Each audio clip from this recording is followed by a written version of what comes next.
छगनरावजी भुजबळ साहेब यांना नाशिकची उमेदवारी करण्यासाठी सांगितलं आणि तुम्ही तयारी लागा अशा पद्धतीचं त्यांचं निमंत्रण आलं आणि त्यांनी ठरवलं की नाशिकमधून एक ओबीसीचे नेते यांना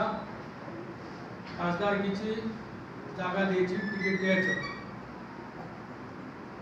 त्याच्यानंतर एक महिनाभर हा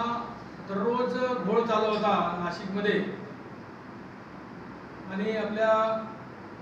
राज्याचे मुख्यमंत्री आणि दोन्ही उपमुख्यमंत्री यांनी काहीही निर्णय न घेता वाद वाढवणं हा कार्यक्रम चालू ठेवला नाशिकमध्ये आणि प्रतिस्पर्धी एकामेकाच्या विरोधात बोलण्यास जे चालू झाले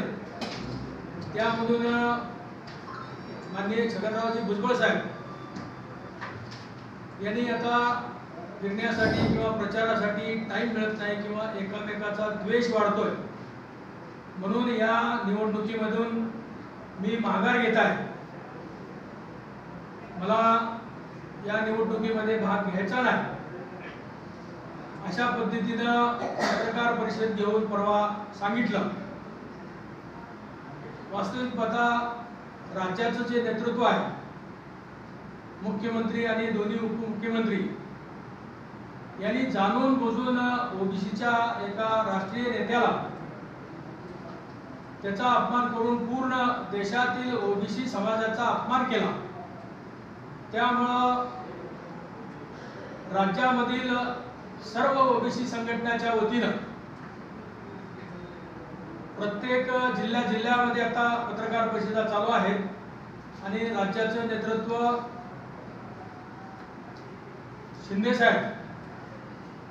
आणि दोन्ही उपमुख्यमंत्री प्रामुख्याने फडणवीस साहेब यांचा ओबीसी समाजाच्या मधून